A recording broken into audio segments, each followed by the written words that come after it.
Գյուրջան Կասկադ, ցանկացած համեմատություն մեր օգտին է։ Ինչ է տեղի ունենում։ Նախ մարտական կանոնագրքերն են սահմանում, թե առաջնագծում կանգնած զինծառայը ոչ միայն առաջնագծում մարտական հերթապահության մեջ գտնվող անձնակազմերը այս կամ այն իրավիճակում ինչպես պետք է վարվեն։ Ավելին ասեմ, 21-22 թվականին, երբ որ բանավոր հրամաններ էր հնչում չկրակելու եւ որոշ անձնակազմեր տարբեր առաջնագծի ուղղություններով չէին կրակել, հետագայում դա դարձավ քրեական գործեր, մարդիկ դատարաններում քարշ են գալիս եւ որևէ ձևի չեն կարողանում ապացուցել, որ եղել է բանավոր հանձնարարություն կամ փոխանցվել է քաղաքական իշխանության հանձնարարությունը, որովհետև նույն դատարաններում նրանց դեմն է բերում այն մարտական կանոնագրքերը, որոնք սահմանում են թե զինծառայողը այս կամ այն իրավիճակում ինչպես պետք է վարվել։ Հիմա ինչ վերաբերում է բանակցային գործընթացին, ինչ է այսօր տեղի ունենում։ Փաստացի Ադրբեջանը հասել է առաջին փուլով այդ 7 դրույթներով նախատեսված իր պահանջների կատարմանը, կա փաստաթուղթ, որը ստորագրված չի, բայց համաձայնեցված է։ Հիմա կա հաջորդ համախումբը այդ նախապայմանների, առանձնացված դրանից այսպես կոչված միջանցքային տրամաբանության խնդիրն է, Հայաստանի սահմանադրությունը փոփոխություններ կատարելու հարցն է, Հայաստանի ապա ռազմականացման հարցն է, Մինսկի խմբի ձևաչափի լուծարմանը եւ այս հարցերի խումբը շարունակվում է։ Ես ուզում եմ նաեւ ձեր ուշադրության ներկայացնել այն հանգամանքը, որ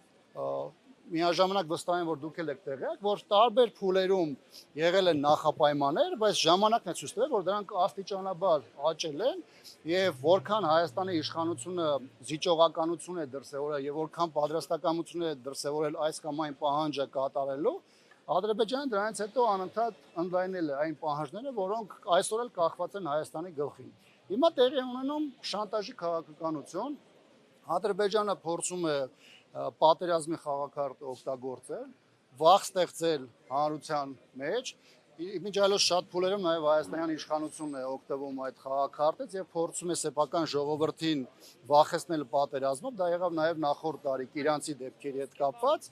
այո, եւ այս գործոնները շանտաժի, որը այսօր կիրառում է Ադրբեջանի կողմից հաջորդ համախումբ պահանջների կատարմանը հասնելու համար։ Այս իրավիճակում մեկ այլ կարևոր հարց է առաջանում, սա կարող է արդյոք բերել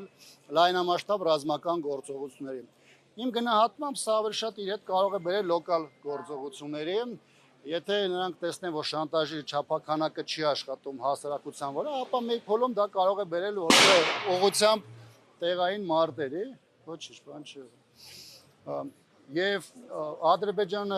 այսպիսի դրսևորումներով մի քանի անգամ աչքի է ընկել եւ տարբեր փուլերում նաեւ առաջնագծում իր դրսևորումը սա ստացել է։ Հիմա ամենակարևոր հարցը, արդյոք Հայաստանը ունի հնարավորություն այս ամեն ինչից դուրս գալու առումով։ Ես կարծում եմ, որ այս իշխանության պայմաններում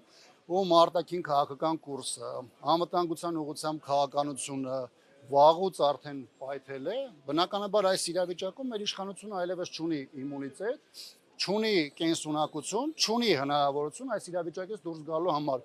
Իշխանությունը կատարել է իր զիջումների ողջ ծավալը, բայց դրանով չի կարողացել ոչ խաղաղություն բերել, ոչ էլ Հայաստանի Հանրապետության համար կյանքի արժանապատիվ պայմաններ ապահովել։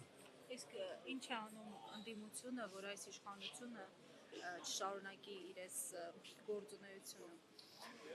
Գիտեք, բոլոր նորմալ